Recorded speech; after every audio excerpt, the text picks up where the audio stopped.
don't apply a specific playbook. Listen to people, but then at the end of the day, take what makes sense for you and for your industry and for your market and for your company.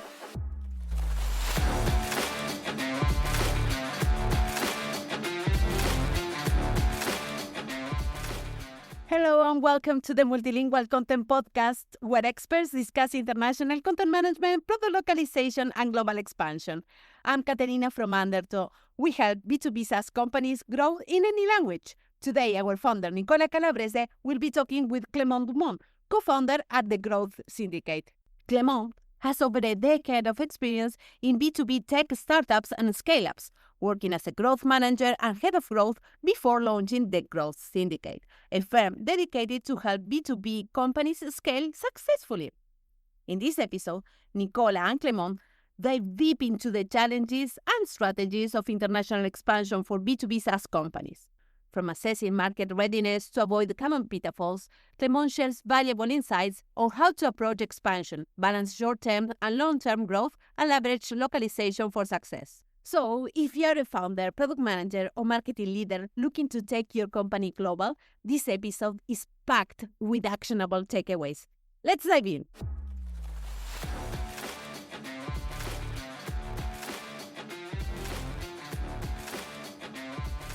Hi, Clément, and welcome to the Multilingual Content Podcast. How are you today? Hey, thank you very much. Thanks for having me, Nicola. Really good. How about yourself? Well, really good, really good. Today, we're going to talk about international expansion for B2B SaaS specifically. But before we jump right into today's topic, would you mind introduce yourself and telling us a bit about your role at the Growth Syndicate?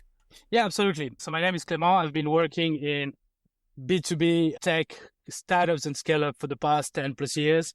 So I work as a growth manager, head of growth, several companies from really bootstrap, pre-product market fit, trying to figure out everything to Series D companies. And now earlier last year now, so almost a year ago, I've created together with two partners, the Growth Syndicate. So the Growth Syndicate, we basically want to become the go-to brand for B2B founders and professionals looking to grow themselves and their business. And in order to do this, then we identified 3 wings, and currently we're working on 2 of them. So the first wing is the service wing. So basically we help B2B tech companies in the range of like $1 million to 100 million ARR. We help them with a growth and marketing strategy. The way we realize is in our previous jobs. So my 2 co-founders as well have been working in B2B tech company for the past 10 plus years. And we've all worked with consultants and agencies. And then we realize there's kind of a gap in the market. What we realize is often, no, not all the time, but often you have consultants that are really good on the strategy side, but that they don't execute. And agencies, often you talk to someone really smart, but then you get someone more junior kind of running the agenda and sticking to what they know. And we're like, okay, there must be a gap in between for a high quality service with people who have a lot of experience and where we do the strategic and the execution. So our goal is really we are what you say, like kind of we can be like or a CMO or a head of growth type of team. And then we join companies at different stages, and then we help them first with the strategy, setting up the basis. Then we come up with a plan. Then we execute, and everybody in our team is at least 7 or 8 years of experience on the field of specialty. So we only work with senior people. And our pitch is quite simple. We always say we only work with a couple of customers at the same time.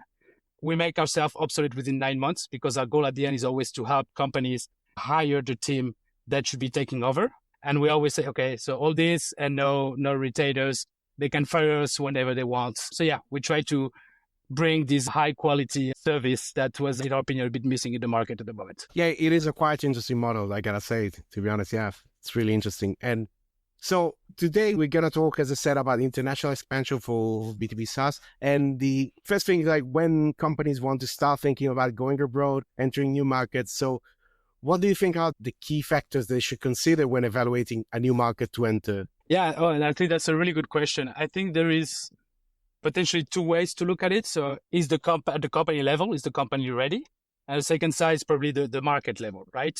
What I always say is that expanding to a new market cannot be seen as a kind of a test, like a lot of other marketing channels or other strategy, because it's so big and requires so much resources that you have to make sure if you do it, that the chances of success are actually really high, right? So I think there's a lot of work to do beforehand. I think on the company level, what's really important is, first of all, assess if your company is ready for that step. So the main one, I think probably important, is the objective. So is going abroad actually contributing to your goals of that specific year or time period, right? Because I think it's really hard to make a decision of going abroad if the full company is not behind it, right? So I think that's really important.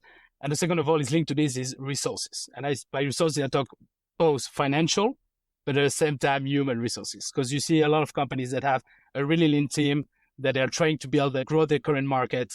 However, they say, okay, let's expand, but the team cannot do two markets at the same time. The resources are not there. Maybe it's more of a marketing or sales kind of effort, but product, CS, finance is not behind. So this has to be kind of a wide company goal that everybody's behind, because all the departments are going to have to chip one way or another to actually expand to different markets. So I think first you have to ask those questions within the company and make sure that this is covered. I think on the market level, it's more about, I would say, what's already kind of obvious maybe for a lot of us, but something to keep in mind, I think, is everything that's related to market size and demand, right? So how big is actually the market? Where do you want to enter? What is the total addressable market? What do you think the share that you can get there? And then is obviously make sure that you have everything set up in terms of what is your RCP, your positioning, what is the messaging that you want to get there, right? So there's a lot of research that goes behind this, and it's good to not skip really that step because this is so important, I think, for the future. The second one for me is also like the competitive landscape, right? So you enter a new market, you potentially have local competitors or also international competitors. What do they do? So run a full analysis about it. What you will see is that a lot of companies are like, oh no, this market is oversaturated, I'm not going to get there. For me, this is not especially a blocker. It will just depend on how many potential users, clients can you have. The good thing of having several competitors, it proves that there's already an appetite in the market for similar solutions.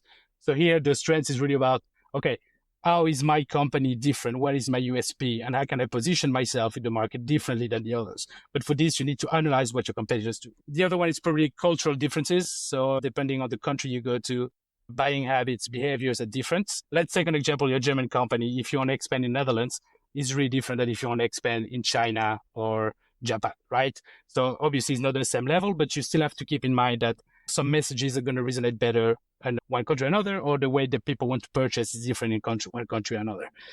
And I think the last one, but this is really depending, I think, on the type of companies, is everything that's around compliance and the legal environment. And I think that's a lot of things that a lot of companies don't focus on, because often when you do research about entering a new market, it's often the marketing team or sales team that's involved in it. But I think it's important as well to have someone, the legal aspect, that can take a look about, okay, I want to expand this country. What are the legal requirements? Because obviously it depends if you sell a MarTech tool or if you're in pharmaceutical company, then you probably have way more legislation in the latter than the first one. But you have to make sure you understand it, that in the moment that you launch, that you can actually do kind of business as usual, I want to say. So I would say those are probably the main angles I see for now. But there's potentially, there's for sure more than that. But those are the main ones, I think. And when we look at like when things go wrong, like thinking about like let's say in your experience, the most common mistakes that are made when entering new markets. Yeah, that's a really good question. So I think a bit of reference, I think I helped different companies in different stages expand in more than 6 countries. And I think all of them had a different and unique challenges. I think the first one, and I think is really important, that's probably for the early stage companies, is make sure that if you expand, you already have product market fit, right? It would be crazy to expand to a different market if your product, you haven't validated that there's an appetite for your product, right? So if you don't have product market fit, you have a bigger fish to fry. So focus first on that aspect, right? That's the first one. The second one is really to make sure that you already have kind of sustainable growth motion, right? So you're on your market, you tested different things, and after a while, you will understand more or less, okay, this is what we have to do to actually grow the company on the whatever short, mid, long term. We have a strategy, it seems to work. Can we replicate at one point this book? And the second one is obviously to make sure that the company is behind this. So it's a beautiful company effort. And then what I said before, you have the financial and the human resources to sustain an expansion. The other one that I see, and that for me, this is kind of a no-brainer, is not reinventing the wheel. And it's something that I did with actually all the companies I did expansion is, okay, we know what works in our market. Can we replicate this abroad? Right? So not try to reinvent everything. Obviously, I think it changed depending on the countries you want to enter. But let's say you are in a European country, you want to enter another European country, or the US or Canada, like those might be similar buying habits. So I would say, okay, let's say Google Ads works really well short term for you to generate leads. Can you duplicate this in another market? And that's, what you have to do. Don't try to reinvent everything, but try to focus on what already works. I think another mistake I think a lot of companies doing is they launch abroad. They do similar things that they do in their own market. However, it's not working the same way. So they're actually expecting the same traction on the new market than they do in the home market. The problem is that when you're in a new market, you don't have that brand notoriety. So everything you're going to do is going to be harder. Your conversion rate on your Google Ads is going to be lower. Conversion on your website is going to be lower. Everything you try to do is going to be lower just because potential customers don't know you yet, right, in the new market. So you have to build this. That's going to take time. So that's one. The other one, and I think that's something a lot of companies make a mistake, is this one size fits all playbook that I call. So I think every company path to expansion is unique. So I think take advice from people who've been doing it. Like, for example, listen to me now, but don't apply everything that I say, because every business model is different. Every industry is different. Your ICP, your USP, everything's going to make that your go-to-market strategy for an expansion is going to be different than others. And I think here you have a really good example. I think I went to B2B Rocks in Paris last year, and you had Stefan Smulders, which is one of the founders of Expendi, who gave a presentation of how he expanded to the US. And then after, there was a lot of questions, and people say, okay, can I do this? Can I do that? And he was really vocal by saying, hey, I'm just pitching now what worked for us. Doesn't mean it's what's going to work for you. Because what I say, if you have you're a classic SaaS MarTech, 50 euros a month, versus a company that focuses on enterprise deals where the sales cycle is 12 months and the average deal is 200K, the strategy is going to be totally different, right? So I would say this is a really important one to keep in mind. Quickly, I would say skipping market research. So I think a lot of companies are like, oh, I want to enter in this market, let's do it. I'm like, okay, prove me why should we do this one and not another one. So that's a good one. Executing half launches. So I think there's a lot of companies that say, okay, we try. Oh, at the first little setback, whatever, like, okay, abort, this is not working. In order, I think, to have a successful expansion, you need to have the full company commitment, the full resources. You need to get cross the partner alignment because everybody's going to have to chip in, right? So I think, it's important to have this. And the next one, I think, is probably ignoring some cultural nuances. So I think you have countries like, let's say you're in Europe, you're based in the Netherlands like I am. If you want to expand in France or Germany, chances that you have to localize what you do in the local language is pretty high, right? You're based in Spain, is the same thing, right? If you want to expand to Spain, you probably need to have your tool or whatever website at least in Spanish. So you have to get those nuances and make sure that you fit into it. And I think those are the main ones that I see companies making mistakes. There's probably more than that, but those are the ones, my experience, that I see coming back, and that every time I do an expansion now, I make sure that those are taken care of. Sorry to interrupt your listening, but do you want to grow your B2B SaaS in international markets? Because every country is different, and what users value in one market doesn't necessarily matter in another one. At Undertow, we help B2B SaaS companies like yours succeed in their international expansion. We create customized localization strategies that address the unique challenges of each market. In this way, you can effectively attract, engage, and convert customers worldwide. Visit undertowlanguages.com to find out more. And now back to the show. And I think connecting to both what you said about the marketing research, even when you move into a new market, as you said, it really depends on the company, because the product that you're selling in their market maybe is not well known as a category in that specific country. So maybe let's say you're going to the UK and that category is very well mature and everybody knows what that kind of product does and why it's useful. And maybe you move to Spain and in there, people have no idea that something like that even exists. So even let's say your positioning and messaging strategy needs to be adapted, because maybe you need to do some more educational work before, so people actually understand what you're offering and why it might make sense for them. So that's something as well that I found, and sometimes it doesn't work because you're going with the same messaging and applying. Even within Europe, it's tricky because sometimes maybe you think we're basically going next door, so you're expecting it to be assuming that the stuff is going to work the same way, and actually go from France to Germany and things can change quite a bit. Sometimes all the pain points that are actually important for different countries, they can change quite a bit, like the microcodes. Sometimes. 100%. And I worked in a company in the past that were really strong in Europe in different markets. So we're strong in the Nordics, Netherlands, Germany, France, Spain. And then it's really fun because the buying behavior was totally different for all of these clients, right? You would have the Germans, they would be faster to actually, for example, try a solution, but on a smaller amount. While, for example, the French were really harder to convince, but the money they place in order is way bigger than what Germany would do. And then all the sales team, it was really fun. They had they were selling different things because one thing resonates differently in the market, right? But those are obviously also learnings that you get as you go, and that's totally fine. Yeah, it's just that it made absolute sense what you said. Like, what worked for somebody might not work for somebody else, even if like they cannot really copy paste exact same strategy. No, that's why I'm really careful. If someone tells you, no, the way to go is to do SEO or is to do LinkedIn ads or whatever, I'm like, yeah, well, maybe, but maybe not. So make sure that you make your research up front and that you don't take what everything is telling you for granted, because that's not going to work for sure. Yeah, you mentioned already what's like the best thing to do in the sense, like now we're going to say the positive route. So things that definitely needs to be done apart from the market research that you definitely have to have in place, aligning the organization so everybody, let's say, is on the same page. Is there anything else that you think is really crucial to nail down before you start? Yeah, I think that's a really good question. I think those were most of it. I think, yeah, it's maybe I'm phrasing here a little bit, but definitely the proper research, the not reinventing the wheel, I think is a big one.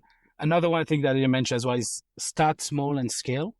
Right. So you probably, if you're in your old market, you're probably doing way more than what you would do in a new market, at least at the beginning. So I think it's totally fine to start slowly, define just a few things that you're going to be doing and start measuring success based on this. And then you can scale, right? I would say, like, for example, you want to launch in the US and you're based in Europe. The US is a massive market. Maybe in terms of resources or whatever, it makes more sense for you to say, hey, let's focus first in whatever the New York area where we can, with the budget we have, we can get more exposure to a target audience. We can probably organize some events, some trade shows, some dinners, whatever, but then you kind of focalize it around a certain area. I think that's a big one. The other one is, and this is maybe not that much linked to market expansion, but I think it's more general, is having a clear positioning and ICP, right? You have to make sure that you know exactly who you're selling to, what is your positioning and what's your messaging, even though your message is probably going to change when you enter your market. But if you already don't have this clearly, then you're going to dilute your efforts and the chances of not working is way higher, right? The last one, but yeah, what I mentioned a little bit, and I think it's a challenge for a lot of companies, getting kind of the company buy-in and alignment. When you do something as big as this, you have to make sure that the full company is behind this. Otherwise, I think the chances of success are quite slim. So I think that's a big one to also consider, definitely.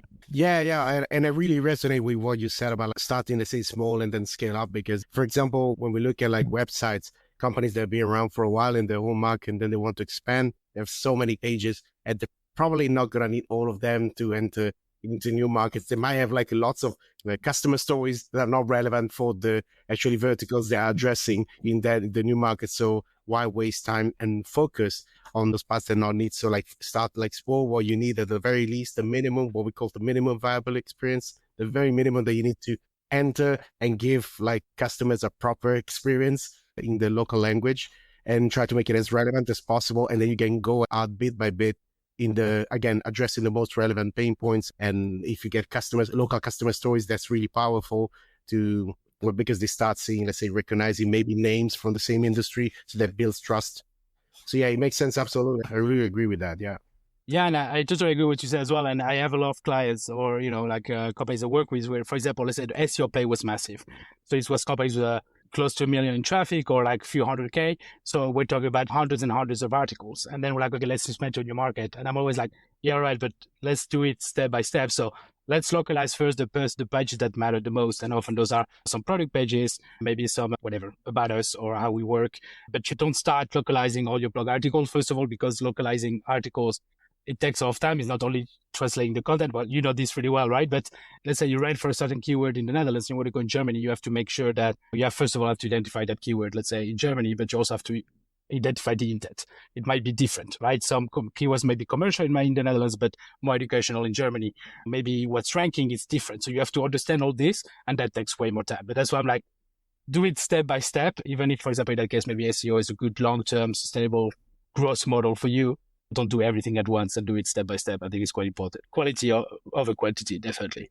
Yeah, absolutely. And as you said, like when you go into a new market, like obviously you cannot expect the same results right off the bat as from your own market. So how do you balance like short-term gains and long-term growth in new market? And in the context as well, like you cannot get everything at once from the very beginning. So I think that's a really good question. Honestly, I don't see it as a different strategy or what I would do in my home market, right?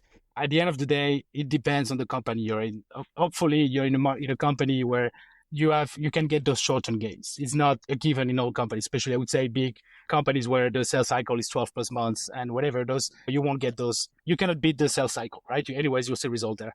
I think what's important is, first of all, don't expect the same results as in your home markets, because as I said before, you don't have this brand penetration in that market yet. It's something you have to build over time. So assume that everything you're going to do marketing-wise is going to work, I'm not sure, but probably it's going to work more poorly than it does in your home market, right? Your CTR is going to be lower. People are going to go to the website, but not going to convert as much. So you have to make sure that you have all these. So I think the important thing here is to kind of celebrate the small wins, but also keeping, so that can be the marketing role or like other people role, I think hopefully a company spectrum, but we have, I think, to motivate each other and celebrate those little wins, showing that we move forward, because maybe we do something great on the marketing side and we generate, let's say, all those leads, but maybe the drop we sell or the drop in product, but that can be because maybe we have to localize something. We have to change the pitch. We have to change how we onboard people because they want something different. So we have to celebrate those first signals of success and encourage, okay, this is where they drop. So now how do we tackle this? How do we improve it? So there's a lot of thing of effort. You were talking before about customer success stories, which is super important. But you also, I think, have to talk again a lot to your users to understand, okay, why did you drop? How can we improve this? What was the bottleneck? All this kind of information are really needed. You almost have to kind of redo kind of a market research exercise and talk to your audience more and more. Yeah, so I wouldn't do like a big difference short-term and long-term. Also, because for what I mentioned before, for me, expanding to a new market, it's not a test, it's a strategy. And you have a clear result in it. And you know that it's going to take potentially a few years to really grow where you want to go, right? But so, you know, that if you do the things well, then the long term is going to start paying out. So you have to focus a bit. Yeah. Hopefully you get like, I don't know, those Google ads, those Bing ads, those LinkedIn ads, whatever that can really help you outbound ABM, that can help you out to get those first wins. But don't focus only on the short term, but also start building the foundation for having a sustainable growth in the long term. I think that's a really important one. Yeah, I guess once again, the market research at the beginning will give you like the trust as well to know this is going to work in long term. So not expect like things to be working right away. Yeah, 100%. And I think something I mentioned to say as well in the past, the previous question was, I think there's a lot of industries that are really technical or really complex. Could be from a legal point of view, could be from legalizing a SaaS, is not the same as localizing a company where you need a sales team or maybe a manufacturing plant or, you know, some warehouse, whatever. So it's different. I think it helps in this case to also get maybe a local expert that can help you out, just because you actually get the brain of someone that's there, that understands the market, has done it before, even if it's on a consultant basis or whatever. But I think it's good to have, it's worse in my opinion, invest in someone that's going to reduce your chance of failure than actually save a few extra bucks just to save money, but then your chance of failure higher. So I think that's also a really good one to actually work on. And before we wrap up, I wanted to ask you, like, what advice would you give to a B2B SaaS company considering international expansion for the first time? Like, if you had to give them like one advice, something that they definitely have to think about or keep in mind. That's a good one. Can I give two advice? Yeah, sure. What the hell? Let's do it. No, I think the two ones are expanding to a new market. I think it's harder than what you think. So don't quit too soon, because you're going to have some roadblocks across the journey and you have to make sure that you can identify them. So it's definitely not going to be as smooth as you think. That's for sure. And the second one, I think, is what I mentioned before. Don't apply a specific playbook. Listen to people, but then at the end of the day, take what makes sense for you and for your industry and for your market and for your company. But don't say, oh, I learned that, listen to that talk from whatever guy who expanded Google into 190 countries and applied the same playbook, because it's probably not going to work. So it's more about taking the key information, learning from others, but at the end of the day, you have to make your own playbook. And I think that's the really important part. Well, those are really good advice. Yeah, I completely agree. Yeah. So thank you. Before we go, any place like where it's best if people want to reach out or learn more about the Growth Syndicate, any channel in particular you think? Yeah. Yeah, absolutely. I think we have the growthsyndicate.com is our website. And also 2 weeks ago, we launched our B2B community. So this is the first kind of vetted paid B2B community where we want really B2B marketeers, professionals, go to market to have an online experience. It's all about meaningful connection. So we really vet people who can join. Okay. So there's no sales, there's no pitch, there's nobody trying to sell anything. It's only like really highly qualified and experienced people that they join a community where actually we can share, get help. There's also like courses, templates, and we're also creating a lot of MAA. So we got super cool speakers that are coming to to talk about different topics. We help each other. And then we're also organizing monthly events now in Amsterdam and soon other countries in Europe. So Barcelona is on the map, yeah. oh, sorry, that's on the map. So I'll loop you in here. But yeah, so come check it out and let me know, connect with me on LinkedIn. Let me know if you have any questions. Happy to help. Okay. Thank you so much. It was such a great conversation. Thank you again for joining us today. Actually, gonna have a good one. Thanks for joining us today. The Multilingual Content Podcast is powered by Undertow. We help B2B SaaS companies grow in any language. Get in touch if you want to know more. If you enjoyed today's episode, make sure to subscribe so you don't miss any new episode. If you want to support us, remember to give 5 stars to the podcast. See you next time.